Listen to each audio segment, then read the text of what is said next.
All right, students, we're going to start here. We're going to go through our grammar final from trimester 2, just to kind of go through our nouns, verbs, pronouns, adjectives, adverbs, and conjunctions.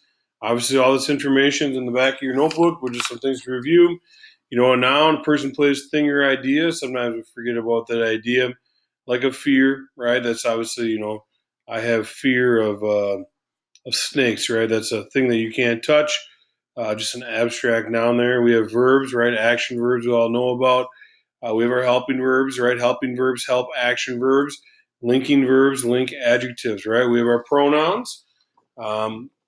Takes place of a noun. He, she, it, they, we. One can be a pronoun at times.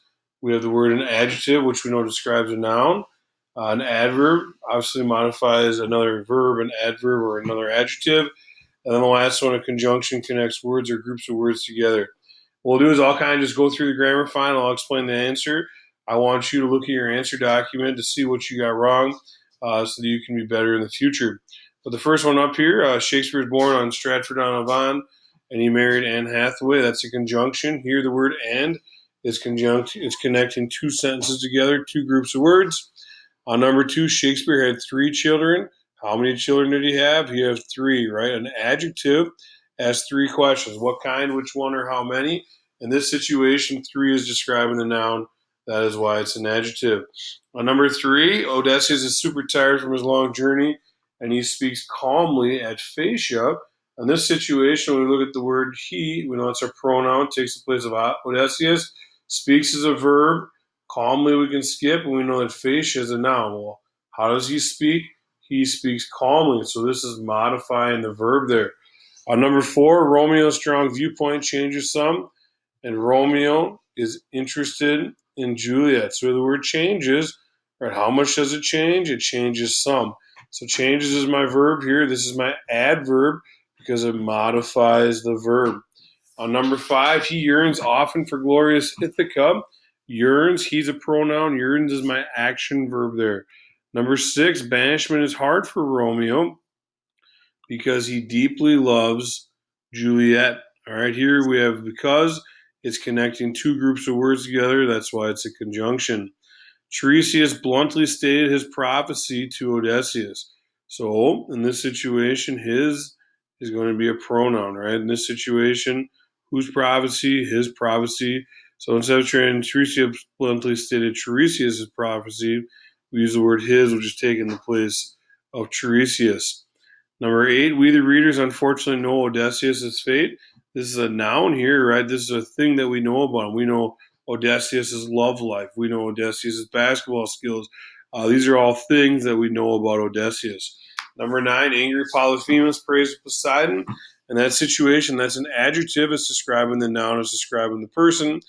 Number 10, the prince quickly banishes Romeo. So prince is a noun. Quickly will skip. Banishes is a verb. How does he banish him? He banishes him quickly. So quickly modifies the verb. He asks for strong punishment on Odysseus for Odysseus' evil deeds. So he's a pronoun. Asks is my verb. Strong is an adjective. Punishment's the noun. What kind of punishment does he ask for? He asks for strong punishment. Number 12, strong Odysseus saves his men as his sons. You know, for some of you guys put this as a pronoun, men is always going to be a noun there. Number 13, he is decisive with his men at the Lotus Eaters. Obviously, he there is taking the place of Odysseus. That's why it's a pronoun. Number 14, blind Homer invokes the goddess of inspiration for assistance. You know, some of you guys automatically you see those words that have action and inspiration, admiration. You're like, oh, that has to be a verb. It's not. In this situation, adjective, noun, verb, noun, noun, noun, right? Assistance here is a noun. It's a thing, right? Inspiration, it's a thing there. Number 15, he begins a story with Calypso, and she is beautiful. Who's beautiful? Well, she is. She is Calypso. So this is describing Calypso. Number 16, you know, people see the word baby. Oh, that's a thing automatically. Not in this situation. In this situation, what kind of strawberry was it? It was a baby strawberry. I know it's a pretty good joke. Baby strawberry was sad last night. His parents were in a jam. Ha ha. I know it's funny. You don't need to tell me. I already know. His is so there. This were is a verb here. All right, and then number 18. My break was nice, and I changed my broken brakes. Whose brakes were they? They were mine. So instead of saying I changed Luke's broken brakes, I changed mine. That's a pronoun. Braking was hard, so that's a noun. Verb, adjective.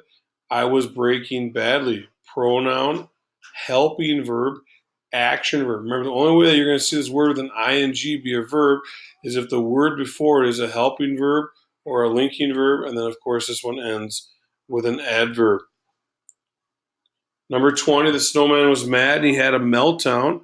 Had's my verb there. That's an action verb. Number 21, the snowman and snowwoman had a dance and they called it a snowball. This would be a noun. This is a thing.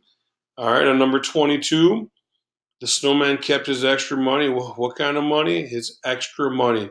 So this describes the noun there, right? The reindeer lost his tail and he bought a new one at the retail store.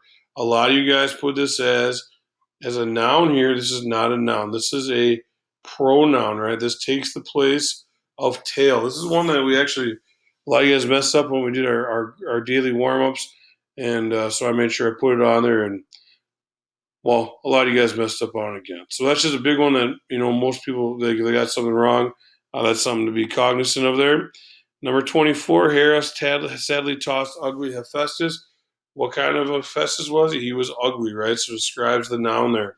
He was ugly and she did not know, right? So this is my helping verb, helping the action verb there.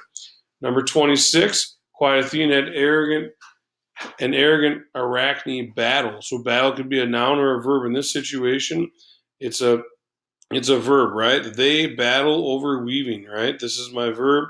This is the action of the sentence. Obviously, look at this battle right here. That's a noun. 27, Aphrodite has many lovers. How many lovers? Many lovers. This is describing how many lovers. This is an adjective. Number 28, mighty Zeus is the king of gods, and he saved Rhea. Is always a verb. There's nothing else to really talk about on that one. 29, the god of the sea is Poseidon, and he loved beautiful Demeter. Obviously, that's a person, that's a thing. The unwilling hero found a crying baby on the gravel road. In this situation, baby is a noun. Obviously, when we saw it earlier, up here, this one, it was an adjective.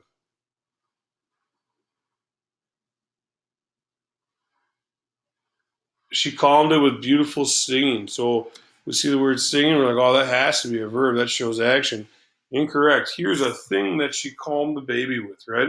She calmed it with singing, right? That's a thing.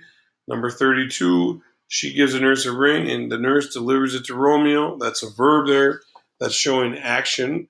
Number 33, Benvolio smartly omits parts of the fight.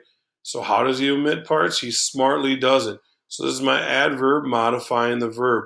Notice how in all these answers, I've always told you the definition that goes with it.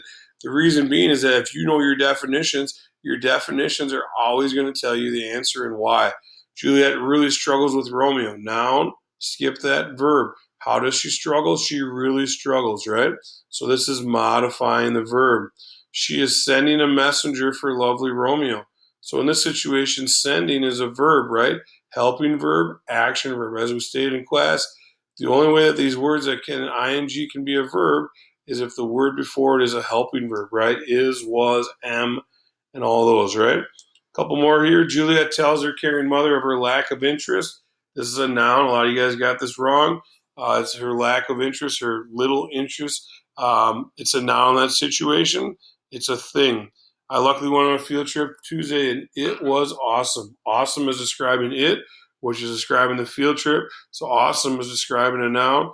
It has to be an adjective. And the last one, because is always going to be a conjunction there, because it's connecting words or groups of words together.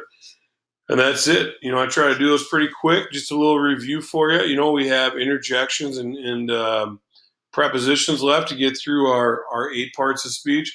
We'll have a grammar final on this. What I'll do is I'll create our weekly warm-ups on there, and I'll give you that, and then I'll have you pause the video. You try and do it yourself, and then, of course, hit play again, and all the answers will pop up, and I'll explain it to you. But I just really encourage you to keep doing this, to reach out if something doesn't make sense. to write me a message, Mr. Carlson, can you explain this to me?